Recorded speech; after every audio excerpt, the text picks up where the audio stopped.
وما ارسلناک الا رحمۃ للعالمین صدق اللہ العظیم۔ شیخو پورہ کے اندر یہ عظیم الشان دعوت اہل حدیث کانفرنس منعقد ہے، جس میں آپ احباب علماء کرام کے خطابات سماعت کر رہے ہیں۔ میری بھی حاضری ہوئی ہے، انتہائی مختصر وقت دیا گیا ہے۔ اس مختصر وقت کے اندر ایک اپنا پیغام آپ کے سامنے رکھنا چاہتا ہوں۔ مسلک اہل حدیث کی دعوت کیا ہے؟ وقت ہوتا تو اس کے تفصیل گفتگو کرتا۔ بہرحال ہماری دعوت یہ ہے، ہمارا کاز اور مشن یہ ہے، جو میں نے مسلک اہل حدیث کو سمجھا ہے اور جو میں نے پڑھا ہے، پڑھ کر میں نے مسلک اہل حدیث کو قبول کیا ہے۔ ایک مدرسہ، 86 طلباء، 3 اساتذہ سمیت الحمدللہ ہم پچھلے سال ربیع الاول میں ہی مسلک اہل حدیث میں شامل ہوئے تھے چنیوٹ سے۔ دعا کریں اللہ تعالی ہمیں اس مشن پر استقامت عطا فرمائے۔ مسلک اہل حدیث کی دعوت کیا ہے؟ ایک مختصر وقت میں ایک پیغام رکھنا چاہتا ہوں۔ جو میں نے سمجھا ہے، ہمارا پیغام یہ ہے، اس روح زمین پر اللہ کے بعد اگر کوئی عظمت والی شخصیت ہے،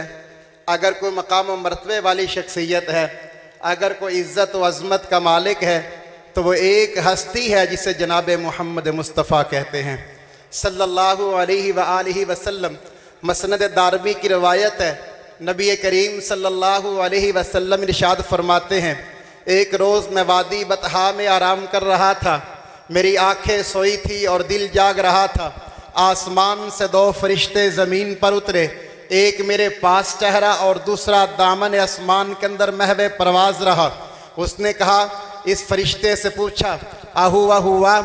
کیا یہ وہی ہے جس کی طرف ہمیں بھیجا گیا؟ اس نے کہا، ہاں یہ وہی ہے جس کی طرف بھیجا گیا۔ پھر ایک ترازو قائم کیا گیا، اس کے ایک پلڑے کے اندر مجھے بٹھایا گیا اور دوسرے پلڑے کے اندر ایک عام شخص کو بٹھایا گیا۔ میرا پلڑا جھک گیا، پھر اس ایک کے بدلے میں 10 عام آدمیوں کو بٹھایا گیا، میرا پلڑا پھر بھی جھک گیا۔ پھر 10 کی بجائے 100 آدمیوں کو اس پلڑے میں بٹھایا گیا، میرا پلڑا پھر بھی جھک گیا۔ پھر 1000 آدمی کو اس پلڑے کے اندر بٹھایا گیا، وہ اپنی بے وزنگی کی وجہ سے یوں ڈولے کھانے لگا۔ اتنے میں دوسرے نے کہا، کیا جو ہے گنتی کے ساتھ جو ہے وزن کر رہا ہے؟ لو تزودت الدنیا کلہا لراجعہا، اس پلڑے کے اندر کائنات کی ساری چیزوں کو اٹھا کر رکھ دے، حضرت آدم سے لے کر قیامت تک آنے والے انسان کو اس پلڑے کے اندر رکھ دیا جائے، زمین و زمان کو اٹھا کر رکھ دیا جائے، کون و مکان کو اٹھا کر رکھ دیا جائے، بر و بحر کو اٹھا کر رکھ دیا جائے، حجر و شجر کو اٹھا کر رکھ دیا جائے، شمس و قمر کو اٹھا کر رکھ دیا جائے، زمین کی برودت کو اٹھا کر رکھ دیا جائے، آسمان کی بلندیوں کو اٹھا کر رکھ دیا جائے، سورج کی برودت کو رکھا جائے، ستاروں کی کہکشاؤں کو رکھا جائے، چاند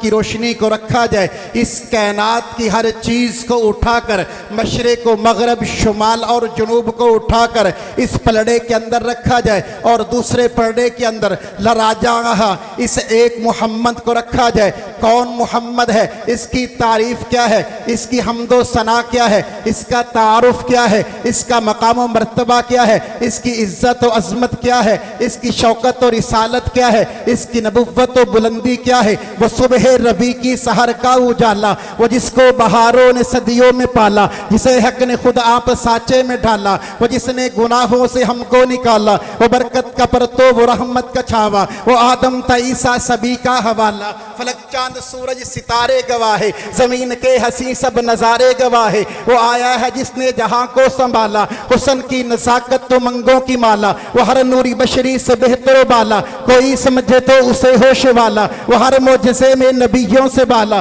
وہ تقویم احسن میں سب سے نرالا، وہ آدم نے اپنی نگاہوں میں دیکھا، وہ عزت میں اول، وہ عظمت میں اول، وہ رفعت میں اول، بلندی میں اول، وہ شوکت میں اول، رسالت میں اول، وہ موسیٰ سے پہلے، وہ یوشع سے پہلے، پہلے، وہ عیسیٰ سے پہلے، وہ یحییٰ سے پہلے، وہ توحید رب کی سنانے ہے آیا، وہ امت کو سینے لگانے ہے آیا، وہ آباد کرنے جہان آ گیا ہے، وہ رحمت کا کیسا فسوچ آ گیا ہے، وہ سب کی خوشی کا سامان آ گیا ہے، وہ کسرا کے کنکرے گرے جا رہے ہیں، اور رومی و شامی مرے جا رہے ہیں، یہودی بھی دیکھو پٹے جا رہے ہیں، جمال معلیٰ کمال تعالی، نگاہوں کی جنت نبوت کا تالا، وہ مقصود کون و مکان آ گیا ہے، ہرا سے سوے فران آ گیا ہے، روایت بتانے حسان آ گیا ہے، خدا کا زمین پر بیان آ گیا ہے، وہ سارے کا سارا قرآن آ گیا ہے، اس کائنات کی ساری کائنات کو اٹھا کر کے اس ایک پلڑے کے اندر رکھا جائے، اور دوسرے پلڑے کے اندر اس آخری پیغمبر کو رکھا جائے جسے دنیا محمد مصطفیٰ کے نام سے جانتی ہے، جسے دنیا احمد مجتبیٰ کے نام سے جانتی ہے، جسے دنیا فخر و فخر الانبیاء کے نام سے جانتی ہے، جسے دنیا امام اعظم کے نام سے جانتی ہے، جو صرف نبی نہیں ہے، نبیوں کا نبی بن کے آیا ہے، جو صرف رسول نہیں ہے، رسولوں کا رسول بن کے آیا ہے، جو صرف پیغمبر نہیں ہے، پیغمبروں کا پیغمبر بن کے آیا ہے، جو ایک بستی کا نبی نہیں ہے، جو ایک قوم کا نبی نہیں ہے، جو ایک علاقے کا نبی نہیں ہے، بلکہ تحت الثری سے لے کر عرش العلا تک، زمین سے لے کر آسمانوں کی بلندیوں تک، جہاں جہاں خدا کی ربوبیت ہے وہاں وہاں تک اس کی نبوت کو واضح کر دیا گیا، اس پلڑے کے اندر اٹھا کر کے ساری کائنات کو رکھا جائے، لو تصفدت دنیا کلہا لرجعہا، اور دوسرے پلڑے کے اندر اس آمنہ کے لال کو رکھا جائے، عبداللہ کے لخت جگر کو رکھا جائے، مکہ کے در یتیم کو رکھا جائے۔ اہل حدیث کا پیغام یہ ہے، اہل حدیث کی دعوت یہ ہے، اہل حدیث کا کاس یہ ہے، اہل حدیث کا مشن یہ ہے، اہل حدیث کا موقف یہ ہے، ساری کائنات مل کر کے بھی ہمارے محمد کی عظمت کا مقابلہ نہیں کر سکتی ہے۔